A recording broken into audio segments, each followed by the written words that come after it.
আবারও চলে এলাম আমার একটা নতুন ব্লগ ভিডিও নিয়ে। তো আমার বোনু আর ভাইজি দেখো মানে সামনে মন্দিরে যাবে, আজ ছিল 22শে জানুয়ারি। তো দেখো আমার বোনু তো সবসময় জিন্স টপ পরে আর ও শাড়ি পরে একদম মানাচ্ছে না, কেমন যেন লাগছে দেখে। তো ওরা শাড়ি পরতে পারে না, তো আমি বোনু সবাই আমরা মিলে মানে ওদেরকে হেল্প করছি শাড়ি পরাতে।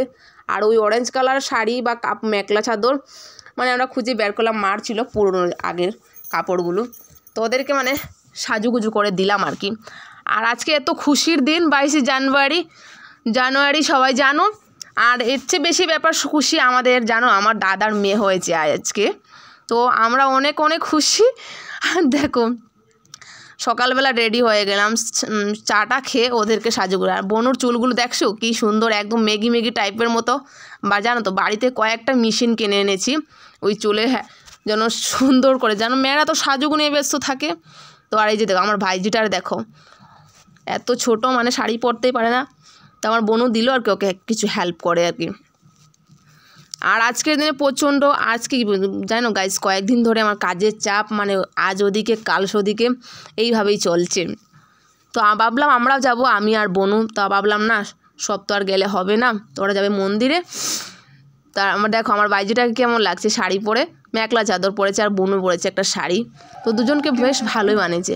আমরা জানো তো আমরা গ্রামের লোক, তো আমাদের ভাইজি হয়েছে তার জন্য আমার গ্রামের কাকিমার আমার মা ওরা সবই জোগাড় দিচ্ছে। তারপরে আমরা সামনের দিকে তাকালাম আর কি, দেখলাম তো কাদের কাদের ওই নিয়মগুলো আছে, আমাদের তো আছে গাইজ, তোমাদের আছে। তার সকালবেলা দেখো, বেলা সকাল না গাইজ 10টা বেজে গিয়েছিল, তখন আমার ঠাকুমাকে ভাত দেওয়া হয়েছে। তারপরে আমরা তো আর গেলাম না, ওখানে বোনু গেল মোবাইল নিয়ে। তারপরে বোনুকে কিছুটা ক্যামেরা করে আনলো আর কি। ওই যে ওই কি আজকে তো ভাইজানের সবাই জানো রামের প্রাণ প্রতিষ্ঠা ছিল, তারপরে যজ্ঞটজ্ঞ হয়েছিল ওখানে, বোনু ওখানে রেলিও গিয়েছিল নানান ধরনের। তারপরে আমি তো আর গিয়েছি না গাইজ, তো সব কিছু আমি বলতে পারবো না বা আমি তো জানি না। তাই জানো গাইজ ওই দিন আমাদের অনেক জায়গায় যাওয়ার প্রোগ্রাম ছিল আমার আর বোনুর। আর তোমরা তো নিশ্চয়ই জানো, কয়েকজনে জানো, ওই মন্দিরটা ছিল ভালুকমারি কালীবাড়ি, যেখানে আমাদের দশমী মেলা হয় ওইখানে। তো জানো গাইজ আমি আর বোনু গিয়েছিলাম এক জায়গায় বিয়ে বাড়িতে, তখন বেলা 12টা বাজে। তার জন্য বিয়ে বাড়ি গিয়েছি, তো বিয়ে বাড়ির মানে ভিডিওগুলো করতে পারলাম না। তারপরে এই যে দেখো বিয়েবাড়ি আসার পরে ঘরে এসে টুকটাক কাজও করে নিলাম গাইজ। আমরা কিন্তু ভিডিও করি সাথে সাথে ঘরের কাজও করি। তারপরে আমরা বিয়েবাড়ি আসার পরে মানে চলে গেলাম লঙ্কা মেলাতে, আমি বোনু ভাই আমরা 2-4 জন গিয়েছিলাম তখন। আর তোমরা আবার আমার বলো না যে রোজ দিন কি এক সেম কাপড় পরে যাও বা চুড়িদার, জানো আমাদের ঘরটা এত ছোটোখাটো আর আমরাই বড়, যে কোনো জায়গায় গেলে এত বেশি কাপড় চোপড় মানে ধোয়াধুয়ি কাচাকাচি অনেকটা বেশি। তার জন্য ওই হাতের সামনে যেটাই পরলাম এটাই লাগিয়ে ফেলাম আর কি। তারপরে এসে পেলাম আমাদের রেলগেটের সামনে, ওখানে ছিল তখন জানো তো রেল ছিল। ভাইয়ে একটু ক্যামেরা করলো, আমরা সাথে দাঁড়িয়ে। তোমরা তো জানোই আমাদের লঙ্কায় একটা ফ্লাইওভার নতুন হচ্ছে, তার জন্য একটু প্রবলেম। আর আমি বোনু তখন কাকিমণি ফোন করেছিল যে ভালুকমারি নাকি মেলাতে যাবে আর কি, আমরা বলেছি না আমরা লঙ্কা ছিলাম। তারপরে এসে পড়লাম গত বছরে ওই 22 জানুয়ারিতে জানো গাইজ আমার এতটাই অসুখ ছিল, 3 দিন ধরে জ্বর ছিল।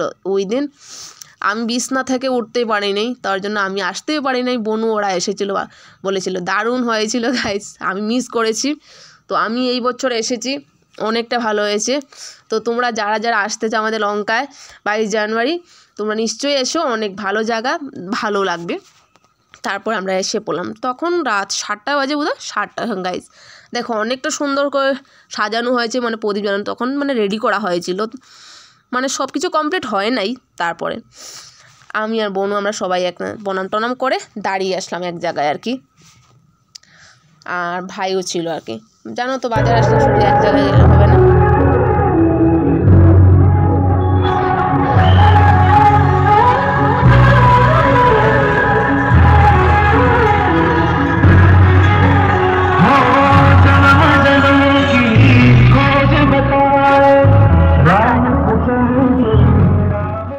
জানো গাইস দারুণ হয়েছিল দেখতে, প্রদীপে শুধু প্রদীপ আর প্রদীপ জ্বালানো হয়েছিল, দেখতে দারুণ হয়েছিল, সুন্দর হয়েছিল জানো।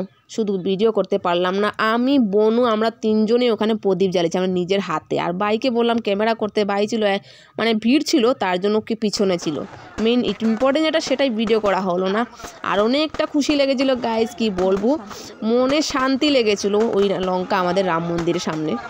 আর ওই প্রদীপগুলো জ্বালানোর পরে ওই বাজিগুলো ফুটিয়েছিল, মানে দারুণ হয়েছিল দেখতে, অনেক শান্তি, মনে শান্তি লেগেছিলো গাইজ, কি বলবো তোমাদেরকে। তো সবাই বলো জয় শ্রীরাম। তো আমি বলেছিলাম, মানে আমি যখন বয়সলাম তখন, আর ওখানে সবাই বলেছিল, যে দাদা দিদি সবাই আসলো যারা আর কি। তারপর দেখো ওই সামনেই পাশেই মানে ওইখানে সুন্দর একটা প্রদীপ জ্বালানো। আমাদের লঙ্কায় অনেক কিছু হয়েছে গাইজ। তারপরে দেখুন 8টা বেজে গেল, সোজা আমরা লঙ্কা থেকে ভালুকমারি এসে বুঝি। তার ওখানে একটা ছোটোখাটো প্রোগ্রাম ছিল, ছোটো বলতে গাইজ অনেকটাই বড় ছিল। তো 1 ঘন্টা সময় আমরা দেখেছিলাম প্রোগ্রাম। হঠাৎ করে রাজা গলে পড়লো যে সারা, আজ গলি গলি আওয়াজ সজাएंगे, आज पग पग पलक भी